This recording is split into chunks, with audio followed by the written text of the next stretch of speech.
இயேசு சிலுவையில் முளைந்த முதலாம் வார்த்தை, பிதாவே, இவர்களுக்கு மன்னியும், தாங்கள் செய்கிறது இன்னதென்று அறியாதிருக்கிறார்களே என்றார். லூக்கா 23:34. உங்கள் அனைவரையும் இந்த காணொளி வாயிலாக சந்திப்பதில் மிகுந்த மகிழ்ச்சி அடைகிறேன். யாவருக்கும் பேதங்களின்றி மன்னிப்பை அருள்கிற அருள்நாதர் இயேசு கிறிஸ்துவின் ஈடு இணையற்ற நாமத்தில் என் அன்பின் வாழ்த்துக்கள். சிலுவையிலிருந்து இயேசு கிறிஸ்து தந்த சீர்படுத்துகிற உபதேசத்தை இந்த நாளிலே தியானிக்க பரிசுத்த ஆவியானவர் நமக்கு துணை செய்வாராக. முதலாவது வார்த்தை மன்னிப்பு. மன்னிப்பு என்பது கிறிஸ்தவ வாழ்வின் அடிப்படை மதிப்பீடுகளில் ஒன்று. கிறிஸ்தவத்தின் உயிர் நாடி, அதனுடைய தொடக்கம் என பல நிலைகளில் நாம் இதை சொல்லலாம்.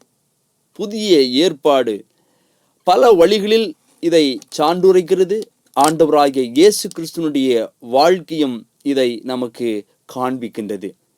லூக்கா எழுதின நற்செய்தியின் புத்தகம் 23ஆம் அதிகாரம் 34வது வசனம், பிதாவே, இவர்களுக்கு மன்னியும், தாங்கள் செய்கிறது இன்னதென்று அறியாதிருக்கிறார்களே என்கிற இந்த வார்த்தை இயேசு கிறிஸ்து சிலுவையிலே பேசிய அந்த வார்த்தையினுடைய பிரதானமான ஜெபமாயிருக்கிறது.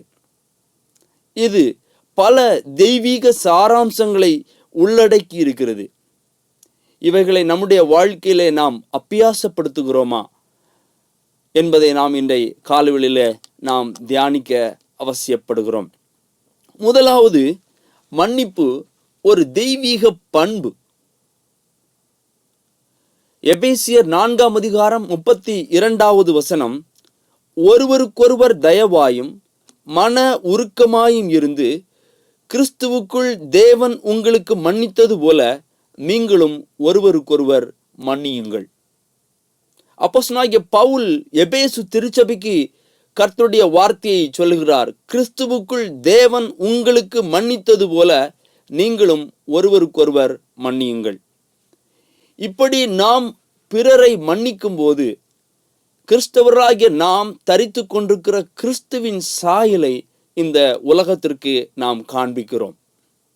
ஆண்டவராகிய இயேசு கிறிஸ்து சிலுவையில் அறையப்பட்டிருக்கும் போது தானே கள்வர்கள், பரியாசம் செய்தவர்கள், துரோகிகள், அடித்து துன்புறுத்தியவர்கள், ஆணிகளை அடித்தவர்கள், அநீதி இழைத்தவர்கள், தன்னோடு கூட 3.5 ஆண்டு காலம் பணி செய்தவர்கள், அதிகாரங்களில் இருக்கிறவர்கள் என ஒருவரையும் விட்டு வைக்காமல் பேதங்களின்றி எல்லாரையும் மன்னிக்கும்படி ஆண்டவர் ஒரு சிறந்த பிரார்த்தனையை இங்கே பிதாவை நோக்கி ஏறெடுக்கிறார். இதுதான் இயேசு கிறிஸ்து பிதாவின் சாயலை தரித்திருக்கிறார் என்பதை சாட்சிப்படுத்துகின்றது. இன்னைக்கு நம்முடைய வாழ்க்கையிலே நாம் பல தரப்பு மக்களை மன்னிக்க முடியாத ஜீவிதத்திலே கிறிஸ்தவ வாழ்வை நாம் கொண்டிருக்கிறோம். அப்படியானால் நாம் ஆண்டவராகிய இயேசு கிறிஸ்துனுடைய சாயலை இந்த உலகத்திற்கு காண்பிக்கிறோமா? நாம் மன்னிப்பின் வழியாக இயேசு கிறிஸ்துவின் சாயலை இந்த உலகத்திற்கு காண்பிப்போமானால் அதுதான் நம்முடைய வாழ்க்கையினுடைய சிறந்த சாட்சியாக இருக்கிறது. மன்னிப்பு அது தெய்வீக பண்பை வெளிப்படுத்துகிறது. மன்னிப்பு ஒரு அன்பின் வடிவமாயிருக்கிறது.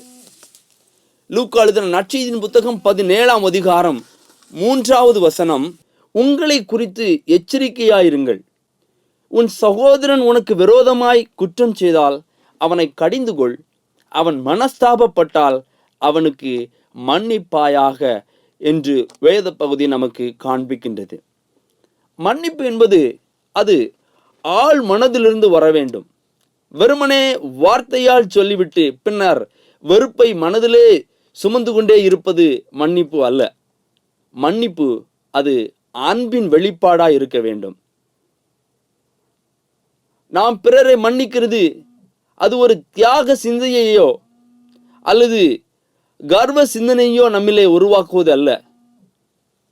மன்னிப்பு அன்பின் வெளிப்பாடாய் இருக்க வேண்டும். மன்னிப்பின் இலக்கணம், ஒரு நபர் நம்மை கேட்பதற்கு முன்பே நாம் அவர்களை மன்னித்து விடுவதுதான் அன்பின் வடிவமாயிருக்கிறது. ஆண்டவராகிய இயேசு கிறிஸ்துவின் இடத்துல பாவத்திலே கையும் களவுமாக பிடிக்கப்பட்ட ஒரு ஸ்திரீயை கொண்டு நிறுத்தினார்கள். அநேகர் அவளை குற்றம் சுமத்தும்படியாக எத்தனப்படும் போது ஆண்டவராகிய இயேசு கிறிஸ்து இறுதியில, நீ போ, இனி பாவம் செய்யாதிருப்பாயாக, நானும் உன்னை ஆக்கினைக்குள்ளாக தீர்ப்பதில்லை என்று சொல்லி அனுப்புகிறார். இது வாழ்க்கையில நொந்து போயிருந்த, கலங்கி போயிருந்த அவளுடைய வாழ்க்கையில ஒரு நம்பிக்கையை காண்பிக்கிறது. அந்த அன்பு அவருடைய வாழ்க்கையை, ஒரு புதிய வாழ்க்கையை அவளுக்கு உருவாக்கி கொடுக்கிறது. இன்றைக்கு நம்முடைய வாழ்க்கையில இயேசு கிறிஸ்து இந்த ஸ்திரீயை மன்னிப்பதற்கு எந்த காரணங்களும் தேடவில்லை. ஆனால் அவளை சுற்றியிருந்தவர்கள் அவளை ஆக்கினைக்குள்ளாக தீர்க்கும்படி காரணங்களை கொண்டிருந்தார்கள். இயேசு கிறிஸ்து மன்னிப்பதற்கு எந்த காரணங்களையும் தேடவே இல்லை. இன்றைக்கு நம்முடைய வாழ்க்கையில நம்முடைய சொந்த சகோதரனை மன்னிப்பதற்கு நாம் காரணங்களை தேடுகிறோம். இது அன்பின் வெளிப்பாடா இருக்கக்கூடுமோ? எனக்கு அருமையான தெய்வ பிள்ளைகளே, நாம் நம்முடைய சொந்த சகோதரர்களை மன்னிப்பதற்கு காரணங்களை தேட வேண்டிய அவசியமில்லை. அது அன்பின் வெளிப்பாடாக இருந்தால் போதும், நாம் தெய்வீகத்தினுடைய தன்மைகளை வெளிக்கொணர முடியும்.